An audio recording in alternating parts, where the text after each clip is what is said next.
Hey everyone, I'm Ronan, and here's what's happening this week in housing, sustainability, and building science. Australian construction technology company Lighten has unveiled what it calls the world's first tower crane 3D construction printer, a system capable of building concrete structures up to 328 feet tall. The technology transforms a traditional tower crane into a robotic construction system that prints concrete directly from digital designs. The printer can operate within a 148-foot radius and be installed on a job site in just 1 to 2 days. The company also uses AI to optimize print paths and monitor construction progress in real time. While widespread adoption is still likely years away, the announcement offers a glimpse of where construction may be headed. Buildings that move from digital model to physical structure with far less labor and material waste. And, if nothing else, it's one of the coolest construction videos you'll see this week. Hit the notes for the link. Homeowners hoping to use federal rebates to switch from gas appliances to electric ones may be out of luck. The Department of Energy has issued new guidance that prevents states from using Inflation Reduction Act rebate funds for what's known as fuel switching, replacing gas-powered appliances like stoves, water heaters, furnaces, and dryers with electric alternatives. The change affects roughly $8.8 billion in federal home energy rebate funding. Homeowners can still receive incentives to upgrade existing electric equipment to more efficient electric models, but replacing gas appliances with electric versions would no longer qualify. This move can make it harder for homeowners, particularly in rural areas, to lower energy costs by moving away from expensive fuels like propane. The good news is that the rebate programs are moving forward again after months of uncertainty, although some states may now need to revise their programs, creating new delays for homeowners and contractors hoping to take advantage of the incentives. Speaking of rebates and incentives, a new article published by Green Builder magazine details the many rebates, financing programs, and incentives that are still available to homeowners looking to improve their home's efficiency.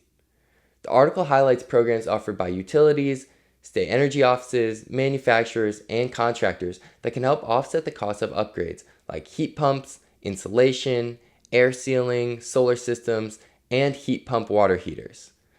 Experts interviewed for the story say one of the biggest mistakes homeowners make is focusing on equipment first. Instead, they recommend starting with a home energy assessment and addressing air leaks, insulation gaps, and duct issues before investing in new technology.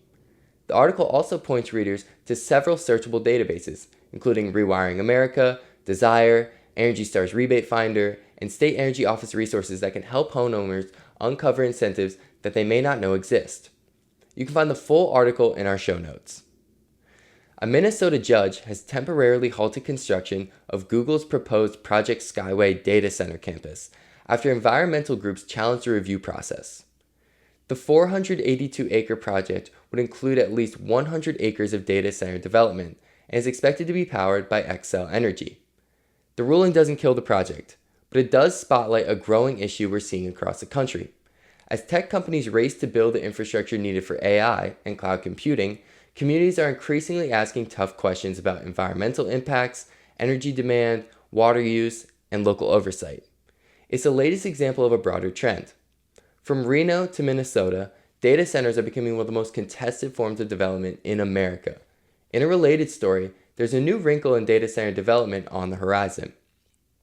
Arizona lawmakers are considering a controversial proposal that would make it easier to build small modular nuclear reactors in rural parts of the state, particularly near former coal plants and large energy users like data centers. Critics of the idea argue that Arizona should be investing more heavily in renewable energy sources rather than expanding nuclear development. They also point out that while new reactors may address electricity demand, they don't eliminate heavy water use. The proposal has also sparked debate over local control, since it would limit the ability of most rural counties to use zoning regulations to block new reactor projects. As you've probably seen in the mainstream press, communities frequently use zoning to block data centers so they can review the development or get concessions and agreements from developers. This is one of the first laws being considered that tries to squash that zoning tool. Hosting the World Cup may be about more than soccer. A new analysis compiled by Ennis Global found that home prices across the 16 cities selected to host matches for the 2026 FIFA World Cup have risen by an average of 44% since the tournament was awarded in 2018. The biggest US gains were seen in Miami, with a 71% increase, followed by Kansas City at 66%. In related news, 13 of the 16 stadiums for the World Cup have earned LEED certification, with 2 more expected to follow. But scientists warn that this World Cup will be the most polluting to date, largely due to increased air travel. In the latest episode of the Impact series, Mike Collignon sits down with Utah State University professor Kelly Kopp to explore the complex relationship between water conservation, landscapes, and the future of our communities. Kopp takes on one of sustainability's most controversial debates, whether ripping out lawns is actually the best way to save water. The conversation also dives into smart irrigation technology, the future of water use in the West, the Colorado River crisis, and what communities can do right now to reduce water consumption without sacrificing livability. Find the full conversation on the Green Builder Media Network. Here's a quick clip. We've got a huge effort to reduce agricultural water use in this state. And so I guess my point is just that it's all hands on deck, no question, with the Colorado River issues. And we all must reduce our water use. And I put myself squarely in that camp as well. I've been replacing toilets. I've transitioned. I took all the turf out of my front yard, by the way. Shocking. What? Yes, I did. Yes, I did. And I transitioned the turf I still have in my backyard to low water use turf because I am absolutely going to do the best I can to help this state and this region save water. We all need to be doing that, but we need to be doing it in ways that actually work. It's kind of mean, but I'll put it this way. Do you want to actually save water, or do you just want to say that you're trying to save water? Because I actually want to save water. And so I am about programs that help people do that, for sure. The American Society of Civil Engineers says a new federal rule proposal would give political appointees greater influence over federal grant decisions, while reducing the role of traditional peer review. Critics argue the change could affect research related to infrastructure, water systems, energy, resilience, and other areas that shape how communities are built and maintained. The proposal is still under review, but engineering and scientific groups are already warning that it could have long-term implications for innovation and infrastructure development.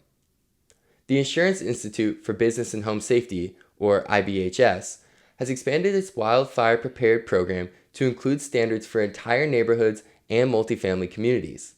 The updated program introduces new essential and enhanced designation levels for multifamily properties, while also formalizing a neighborhood-wide framework that was previously piloted with builder KB Home in California.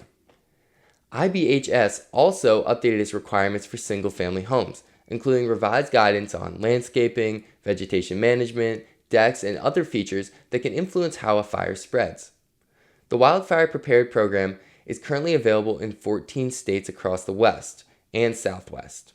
Click the link in the show notes to learn more.